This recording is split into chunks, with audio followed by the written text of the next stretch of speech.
5 Tiny Steps to Quit Being Such a Jerk. I was having a talk with my son yesterday, sitting him down and talking about consideration, how to think of others, and not just yourself. It's a key concept that makes such a difference in life that it's one of the few things I really want to teach my children. It's so sad because I see so many inconsiderate people around me every day, people who only care about what they want and don't think of others, don't see things from the perspective of other people. People who cut you off in traffic, who cut in front of you in line, who say rude things, who take your parking spot, who hurt your feelings. I try to brush these things off, but it's unfortunate that so many people are so inconsiderate. Thing is, they aren't trying to be mean or rude, they just aren't thinking of others. And I don't think they're aware of this. I think they think they're being perfectly fine, and don't think of themselves as inconsiderate. I'm a good example. I think I'm fairly considerate, but there are plenty of times when I'm inconsiderate without realizing it. I realized, when I was having that talk with my son, that I had been rude to someone yesterday. Then I started to think of all the ways I'd been selfish recently. And I realized that I'm not as perfect as I think. You probably aren't either. While you might not be the jerk I called you in the title of this post, there are very few of us who are considerate without fail. I have an uncle who is the most considerate person I know, he's one of my role models, and he can skip this post. The rest of us need it, I think. What are the consequences of being more considerate? To start with, I think it feels good. We like being kind to others, doing nice things for others, making others happier. Second, it makes our lives better in so many other ways. People will treat you with more respect and kindness, will like you better, will be more likely to want to work with you and be with you. Third, it makes society better. When we all treat each other with consideration, we live better together, we work better together, we cooperate.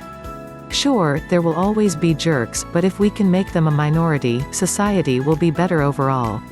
At the very least, you can say with surety that you're not one of those jerks. And that's a good thing, right? 1. Admit you're not perfect. I'll be the first to say it, I'm far from perfect. I'm a jerk sometimes.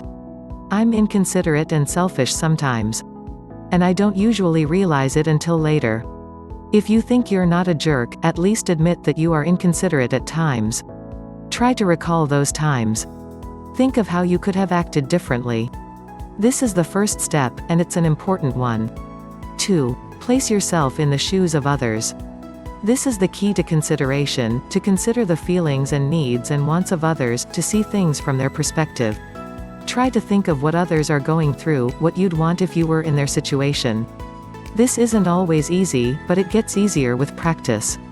And even if you're not correct in your assumptions about what another person wants or feels or is going through, the important thing is that you're making the effort, and it's a transformative one. 3. Act with compassion and kindness.